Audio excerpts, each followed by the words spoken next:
Então, uma vez tratado os grupos, vamos tratar agora das classes, né? Então, as classes 1 e 2 referem-se a culturas anuais de alto e baixo impacto no solo. A classe 3 e 4 são culturas perenes de alto e baixo impacto no solo e ambiente. Classe 5, áreas sujeitas à inundação. 6, pastagens e florestas plantadas. 7, pastagens e florestas nativas manejadas. E 8 são áreas destinadas à preservação da biodiversidade, né? São as áreas de preservação. Quanto às subclasses, nós basicamente temos 4 subclasses, que é a limitação por erosão, ou apresenta potencial risco, né, de erosão, limitação relativa a solo, limitação relativa à água e limitação relativa ao clima. Tá bom? Aqui seria uma visão geral como é que se dá o sistema de capacidade de uso. Nós vemos 3 grupos de solos.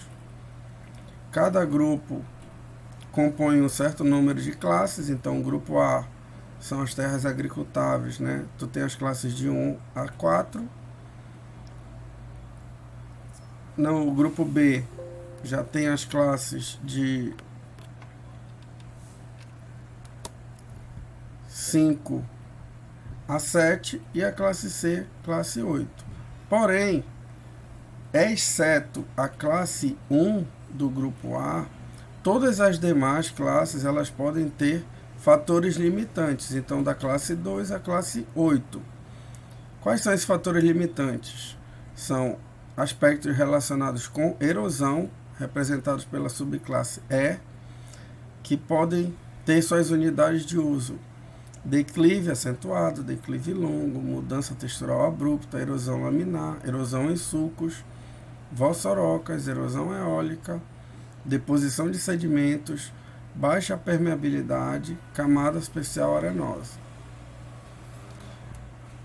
A subclasse relacionada ao símbolo S são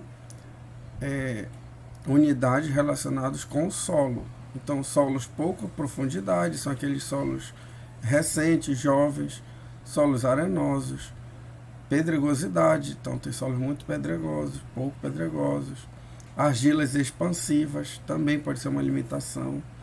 Baixa saturação de base está relacionado com a troca de cátions e, enfim, e indiretamente com a fertilidade desses solos. Toxidez de alumínio, baixa CTC, ácidos, né, solos ácidos, alta saturação de sódio, também pode ser um limitante, excesso de sais solúveis e excesso de carbonatos. Em relação ao aspecto A, aspectos relacionados à água, representado pelo símbolo A, você pode ter lençol freático elevado, ou seja, aqueles solos passíveis de inundação, risco de inundação, subsidência e deficiência, tá bom? Em relação ao C, que são aspectos relacionados ao clima. Então, o símbolo C são aqueles locais onde você tem solos que estão expostos a secas prolongadas, geadas, ventos, granizo e neve. Então, eu falei no tópico anterior que nós precisamos fazer o levantamento do meio biofísico para poder definir a classificação dos da Terra. Há de se lembrar que esse levantamento do meio biofísico ele pode mudar. Em um momento em uma época você faz uma avaliação da área e você classifica ela com algumas faixas de capacidade de uso, porém, com o passar do tempo, essas faixas podem ser reavaliadas. Então, quais são os critérios que nós utilizamos na avaliação dessas áreas? A profundidade efetiva do solo. Basicamente, nós temos uma divisão da profundidade efetiva do solo, porque isso vai ser definido o tipo de cultivo que vai poder ser suportado por esse solo. Textura dos horizontes A e B. Então, teremos que ver a classe textural desses horizontes, verificação de áreas com mudança abrupta dos horizontes. Isso vai interferir também na infiltração de água, no acúmulo de água, etc.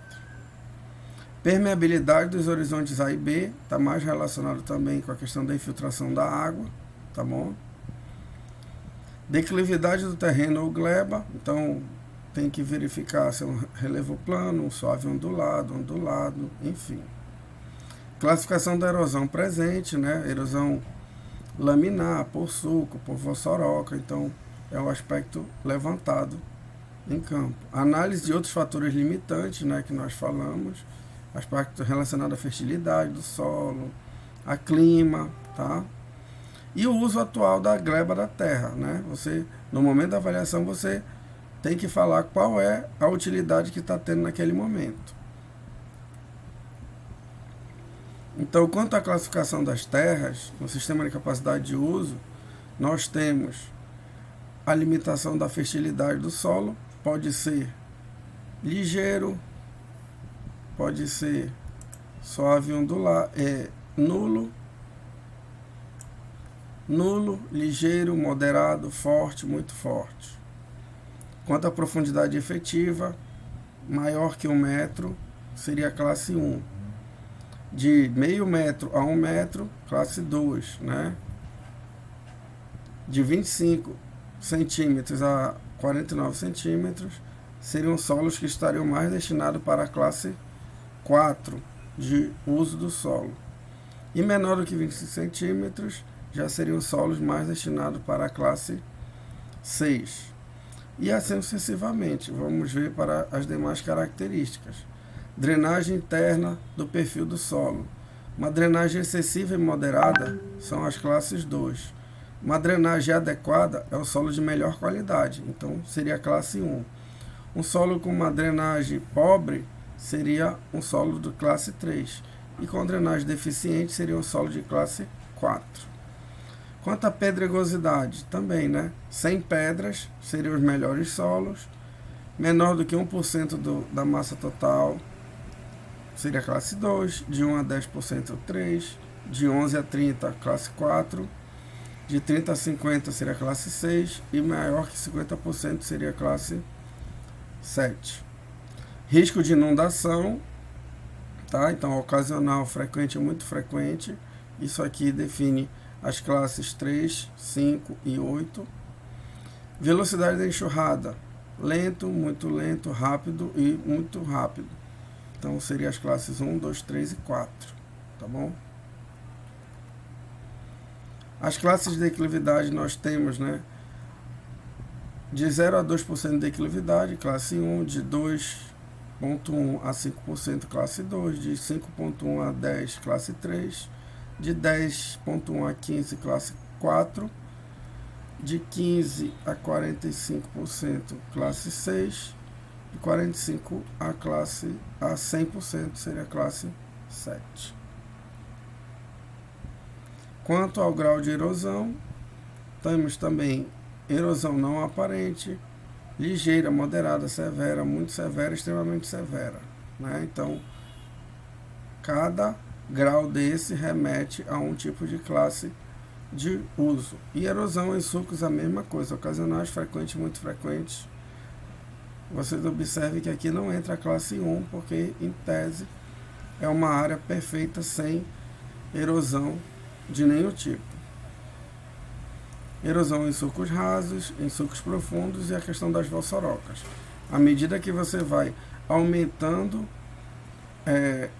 os aspectos da suscetibilidade à erosão, maiores são as restrições de uso dessa área. Questão da seca também, né? Você tem uma seca curta, muito curta, média, longa e muito longa. Aqui, pessoal, são critérios que são definidos de forma detalhada. Cada um desses tem a sua explicação, que eu vou estar passando em algum material posterior, tá bom? A explicação de como é que você define quanto ao grau de seca edafológica, por exemplo. O que é uma seca curta? Quantos dias sem chuva ou período? Isso eu vou estar passando. E aqui, para finalizar, seria o mapa de capacidade de uso das terras, né? Que o ideal é que você chegue numa ideia dessa, que a sua propriedade seja mapeada de forma a você atribuir faixas de de classes que tenham destinações de uso específicas. Então, áreas de melhor utilização seriam as classes de 1 a 4 e áreas mais restritivas, que seriam as classes 7 e 8 principalmente.